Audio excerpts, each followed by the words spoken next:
The railway town that Vladimir Putin's own chief of the general staff stood in front of him and declared captured is as of this week confirmed by the Institute for the Study of War to be mostly back under Kiev's control, with the last Russian holdouts inside it surrounded and cut off from everything. That is the headline. That is the thing you came here for. And it is real, and it is confirmed by people who track this front street by street. But the part that should make you sit up, the part nobody screaming about it on X has fully connected yet, is what this single town does to the entire architecture of the Russian war effort along the Eastern Front, because Kupiansk was never just a town, it was a hinge. And when a hinge breaks, the door doesn't just stop opening, it stops being a door. Today is May 27th, 2026, and what I am about to walk you through is the slow-motion collapse of a plan that took Russia nearly 2 years to build. This is Professor John, and if you want to keep following the money and the maps with me, hit subscribe, it genuinely helps. Now, let me show you exactly what just happened, because the official story and the real story are not the same story. Let us start with the lie, because the lie is where this gets interesting. Back on the 20th of November 2025, Valery Gerasimov, the most senior uniformed officer in the entire Russian military, reported directly to Putin that Kupiansk had been liberated. Liberated as in taken, secured, done. Putin then went a step further publicly and said the railway station there would fall within days. And here's the thing about that claim. It was entirely fiction. Russian troops had genuinely gotten into the city. They de-infiltrated it through, of all things, an old gas pipeline, slipping small groups in under the ground and letting them resurface inside the urban area, hidden in apartment blocks in the industrial zone. So when Gerasimov briefed Putin, there were Russian soldiers physically standing in Kupiansk. The flag planting videos were real videos. The problem was geography. The footage Moscow kept releasing of Kupiansk as Russian was in several documented cases, filmed 20 kilometers away in a different town entirely, and the open source analysts caught it almost immediately. So you had this strange split-screen reality, Russian command telling the Kremlin the city was won while a 27-year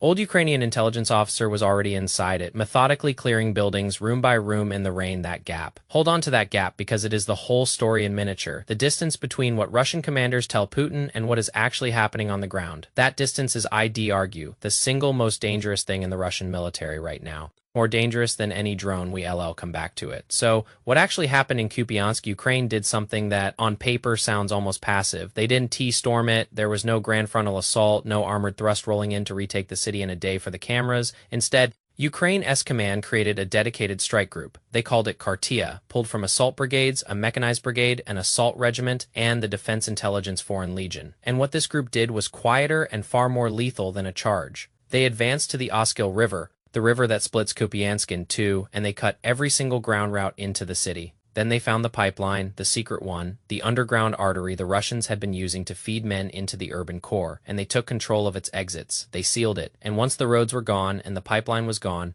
the Russian troops who de-infiltrated the city were no longer an invading force, they were prisoners who didn't know it yet. There is a quote from the Ukrainian commander Ihor Obukivsky that I keep turning over in my head. He said that for a long time the encircled Russians couldn't understand what was happening to them. They just knew eventually that they were surrounded. Sit with that for a second. These are men who were told they decaptured a city, their generals told the president they D-won, and then the resupply stops. The relief never comes. The drone drops get thinner, and slowly it dawns on them that the victory they were part of was a fiction written for an audience in Moscow, and they are the ink it was written in. By December, Ukraine's figures, and these are Ukrainian figures, so weigh them accordingly, put the Russian losses in and around that operation at over 1,000 killed. A few hundred wounded, a handful taken prisoner, and somewhere north of 200 troops still trapped inside the city, with every breakout attempt getting thrown back. And then through the winter and into spring, those trapped pockets just thinned out. In early May, a Russian military blogger, not a Ukrainian source, a Russian one, described a group of around 20 Russian soldiers who'd been holed up in the Kupiansk city hospital since December, finally fighting what he called their last battle after a Ukrainian airstrike brought the building down on most of them. That is how the central city resistance ended, not with a counterattack, with a slow suffocation that a Russian writer himself eulogized now. And this matters because I refuse to feed you the version that is racing around social media right now. The title says 300,000 Russian troops are paralyzed, and I need to be honest with you about what that number is and isn't.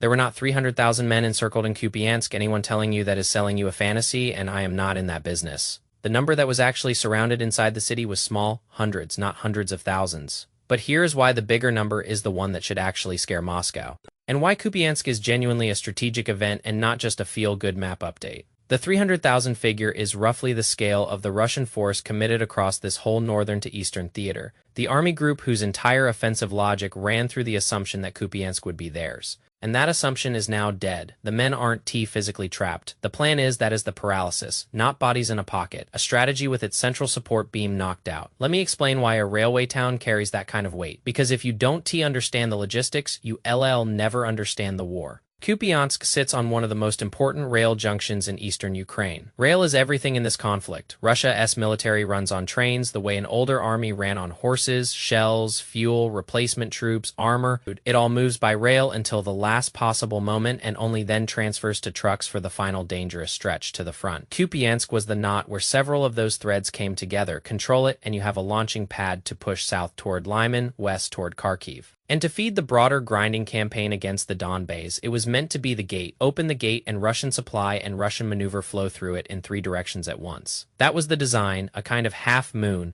an arc of pressure that would let Moscow squeeze the Donetsk fortress cities Kramatorsk, Sloviansk, Druzhkivka, Kostiantynivka from multiple angles simultaneously, instead of beating its head against one fortified wall at a time. Kupiansk was the keystone of that arc, and the keystone just fell out. So what does Russia do now? This is where it stops being a story about one town and becomes a story about an impossible choice. And the people at ISW laid this out clearly around the 20th of May. Ukraine didn't just take back most of Kupiansk in the same window. They clawed back more than 400 square kilometers in the south, in the Zaporizhzhia direction, and grabbed several settlements in the west of that oblast. Put those two things together and you get the largest Ukrainian territorial gains since the Kursk incursion back in August of 2024. And that combination forces Moscow into a fork with no good prong. Russia can either pull forces south to shore up the flank that is suddenly bleeding ground, or it can keep throwing everything at its spring-summer offensive against those Donetsk fortress cities. It cannot do both, it does not have the men to do both, and whichever one it chooses, it weakens the other. That is what strategic paralysis actually looks like. Not a frozen soldier, but a commander staring at a map where every move makes a different problem worse. I want to slow down here because the manpower piece is the engine underneath all of it. And the numbers are genuinely sobering once you stack them. Russia is not running out of bodies. Let's be clear,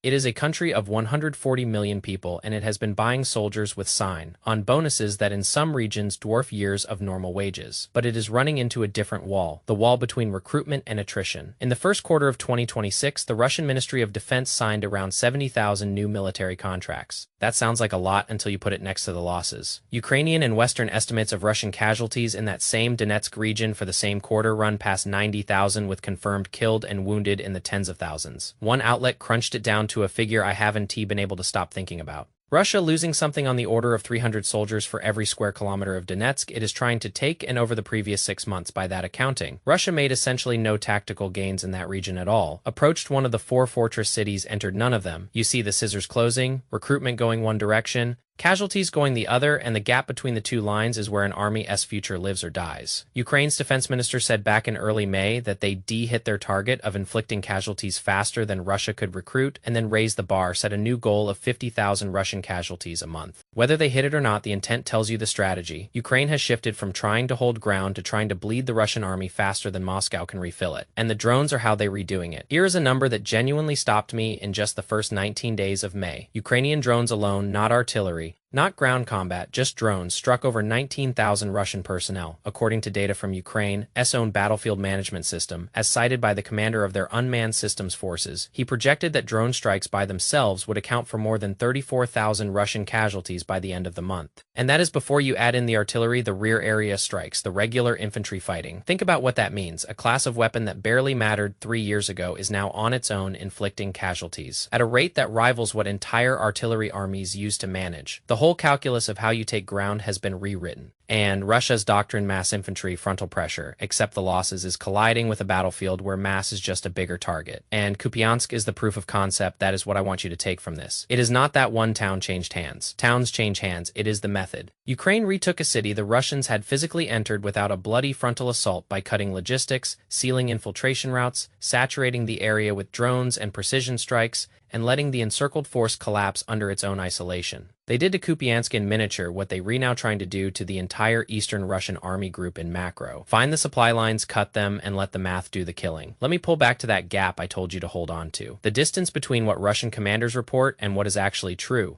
because this is the part that I think gets underweighted in almost every analysis I see, and it is the part that ties the whole thing together. When Gerasimov told Putin Kupiansk was captured, he was necessarily lying in the cartoon villain sense. He was very likely passing up the chain, a picture that had been polished at every level below him. A company commander wants to tell the battalion he has made progress. The battalion wants to tell the brigade. The brigade wants to tell the army. And by the time it reaches the general staff, we have men inside the city has become the city is taken. This is a known pathology of authoritarian militaries. Bad news doesn't travel up because the people carrying it up get punished for carrying it, so the picture at the top drifts further and further from the dirt at the bottom, and then the men at the top make decisions about where to attack, what is possible, what to promise the president based on a map that is partly fictional. That is how you get an offensive plan built around a town you don't actually control. That is how you get a spring-summer campaign aimed at fortress cities. You've spent 6 months failing to even enter while your commanders keep reporting they approaching. You can approach Kostiantynivka forever. The reports stay optimistic, the map stays red, and somewhere in Moscow decisions get made as if the optimism were ground truth. Now layer the Kupiansk humiliation on top of that. Putin was personally told it was won. He said so publicly, and now ISW and Ukraine's own commander-in-chief are confirming it is mostly back in Ukrainian hands with the remnants snuffed out. What does that do inside the Russian system? It doesn't make commanders more honest. If anything, it makes the next batch of reports even more cautious, even more massaged, because the cost of being the bearer of the Kupiansk reversal is enormous. The information rot doesn't get cured by a defeat, it gets worse. And an army that can see its own front clearly is an army that will keep walking into the same ambush because the people who could warn it are incentivized to stay quiet. I keep coming back to those 20 men in the hospital, sitting in a basement in a city their president had declared liberated 5 months earlier.